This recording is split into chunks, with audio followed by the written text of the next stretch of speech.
G'day, comrades! Woo!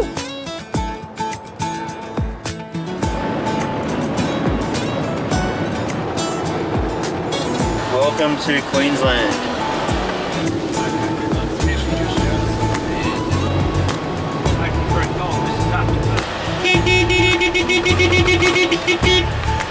MUA! Here to stay! MUA! Here to stay!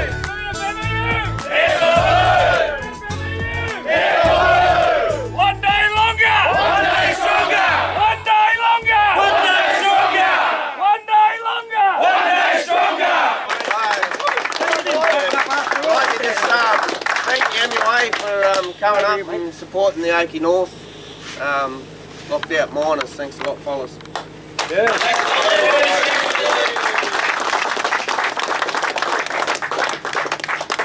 I don't speak for everyone here. I'm an official of the union from Sydney. For those that don't know me, I'm Joe Deacon. I'm here representing the branch, but there's rank and filers here. There is veterans here of the union, the very backbone of the union, the one that got what we enjoy today. These wonderful comrades here, they're here to support you. The youth are here to support you. We've said it all along and we'll say it over and over again, comrades. We're in your corner. We will always be in your corner. And as Joe said, you've got to win that struggle. We've got to win that struggle. Because if you lose that struggle, we have all lost that struggle. So we will fight with you till we go. When struggles like this happen, we come back together. It makes us stronger, and I see it in your faces today. It's such a privilege to be with you blokes. And women, if they're here and that, and we just want you to know you're not alone.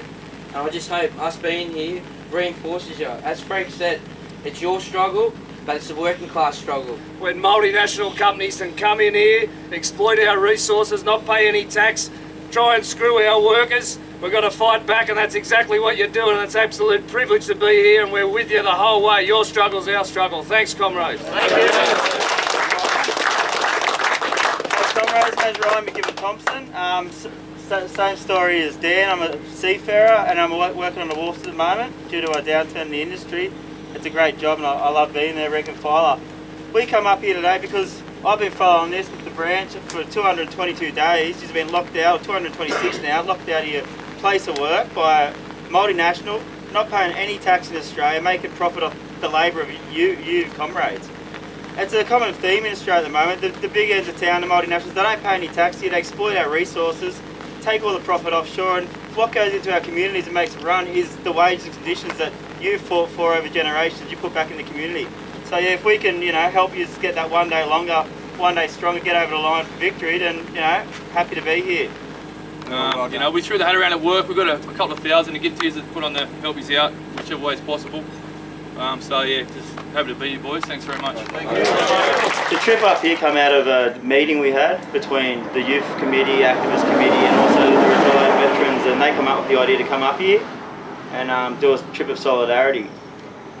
So yeah, so far, comrades, what are your thoughts about the trip up and the picket and how the courageous comrades are going? Bobby?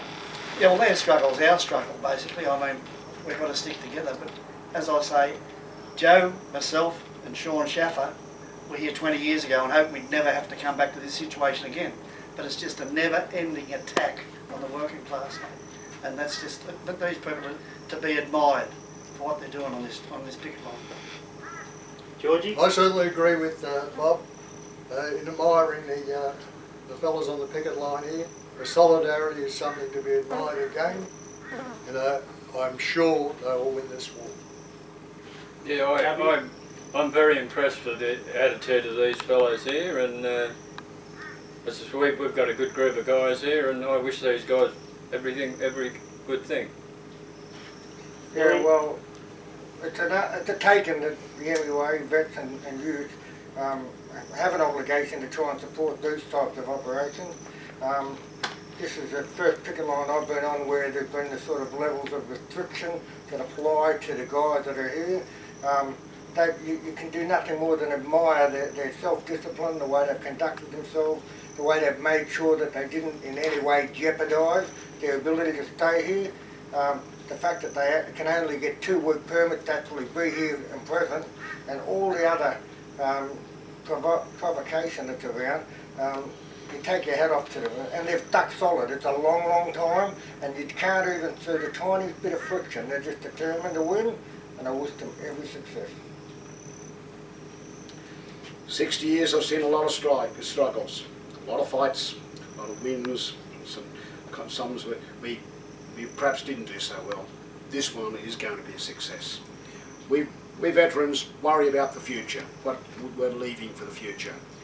With these heroes, and that's what they are, working class heroes. With these heroes, they are, as the old Seamen's Union used to say, they're on course. Freddie? The determination and the courage of the CFMEU members, their families, and those in the community that support them is beyond question. And I wish them every success, and they will win, because when Glencore today got 37 million and never paid tax for 10 years, they can't keep winning that type of conditions. And what's going to happen in the future, when these people are attacked for doing nothing wrong, absolutely nothing wrong, the community of Australia must stand up and support the courage and determination and the leadership that these people are giving the workers right now.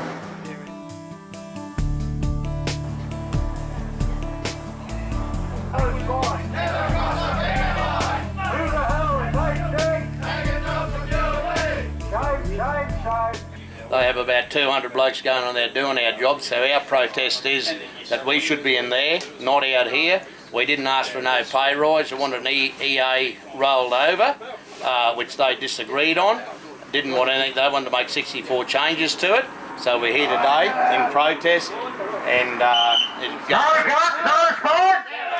going through all the legal matters with Fair Work Australia and the Commission to get our jobs back. And what's happening here with these cars, Ted? Well, these cars are the blokes I'm talking about that's been going in there.